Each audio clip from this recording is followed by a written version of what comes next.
है कि आपसे चल बैठो। मीलों दूर किसी समुद्र में एक बड़ी सी शार्क मछली एक छोटी सी मछली को खा पाएगी या नहीं। क्यों, यकीन नहीं होता ना? चलिए कोई नहीं, आइए आपको ले चलते हैं एक ऐसी दुनिया में जो आपसे हजारों मील दूर होकर भी आपके अस्तित्व का आधार है। क्या हो गया?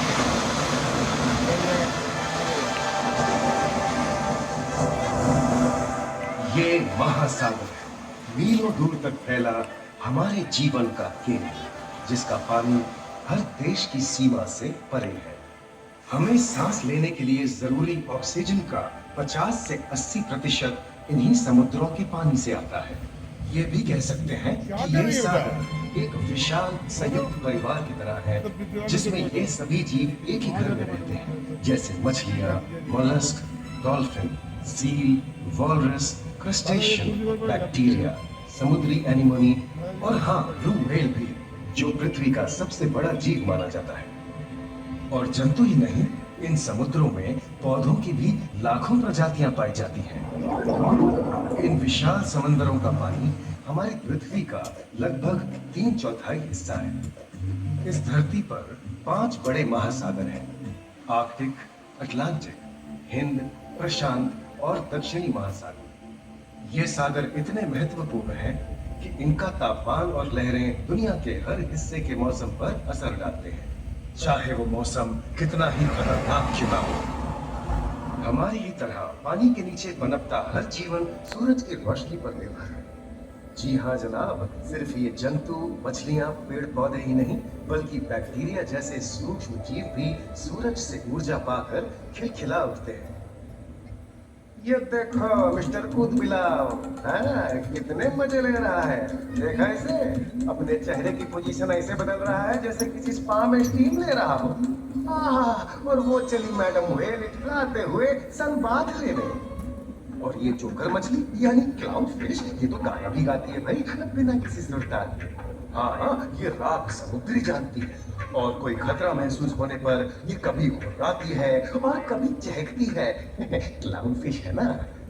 और ये डॉल्फिन हमारे स्मार्टफोन से भी ज्यादा स्मार्ट है। ये अपनी आवाज का इस्तेमाल सोनार की तरह करके एकदम सही दिशा में तैरती और एक दूसरे को संदेश भेजती है। जी हाँ, ईमेल या व्हाट्सएप से भी तेज। मूंगा चट्टानें यानी कोरल रीफ दुनिया की सबसे विविध इकोसिस्टम्स में से है। इन चट्टानों को अक्सर समुद्र के वर्षावन कहा गया है। आई, समुद्र में वर्षा, अजीब बात है ना?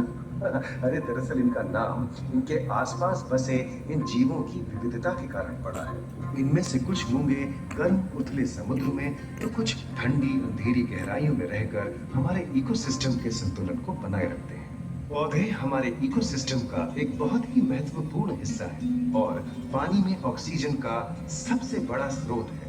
इस नीले पानी में मौजूद कई पौधों में से एक बहुत ही महत्वपूर्ण पौधा है फाइटोप्लैंक्टन, जो पूरी दुनिया की ऑक्सीजन की जरूरत का लगभग 50% बनाकर हमारा अस्तित्व बनाए रखता है। इन समुद्रों में पहुंचने वाली सूरज की रोशनी की मात्रा के हिसाब से उन्हें 3 क्षेत्रों या परतों में बांटा गया है।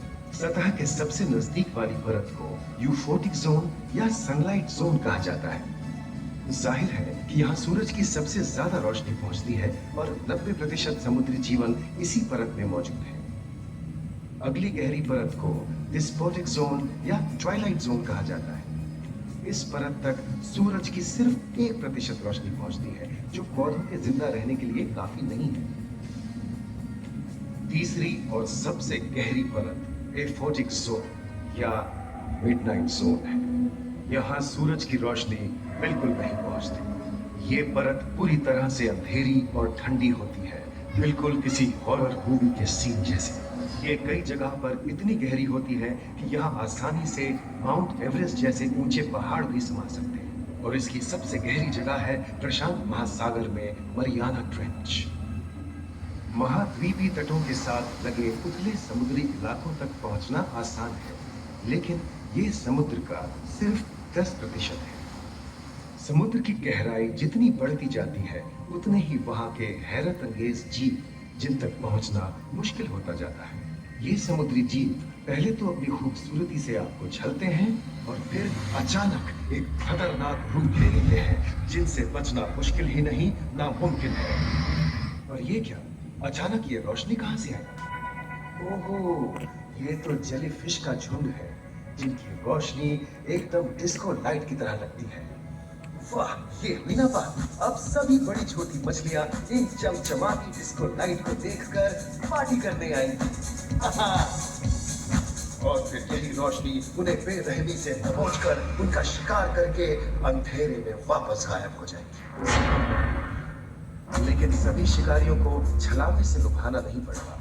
सबसे घातक शिकारियों में से है शार्क, जैसे ग्रेट व्हाइट और टाइगर शार्क।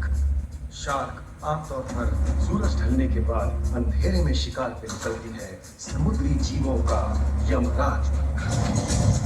आज तक शार्क की 500 से ज्यादा प्रजातियों का पता चल चुका है।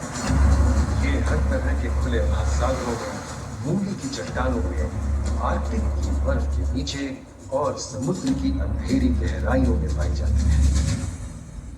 और ये है समुद्री घोड़ा, जो तबड़क तबड़क नहीं, छप छप छप छप करता है, यानी दौड़ता नहीं, तैरता है। हमने इन समुद्रों के बारे में बहुत कुछ जाना है, पर अभी भी बहुत कुछ जानना बाकी है। ये सागर गहरे और विशाल, ठंडे और अंधेरे में डूबे हुए हैं। इन गहराइयों में पनपने वाली 17,000 से अधिक प्रजातियां मानो किसी कल्पना से कम नहीं। किसी खूबसूरत एंजल की तरह दिखने वाले जीवों के साथ साथ न जाने और क्या क्या देखने को मिले।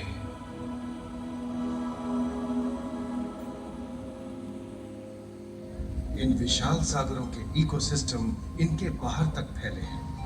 खारे पानी की खाड़ियां, समुद्रों, समुद्र तटों और नमकीन दलदली इलाकों तक।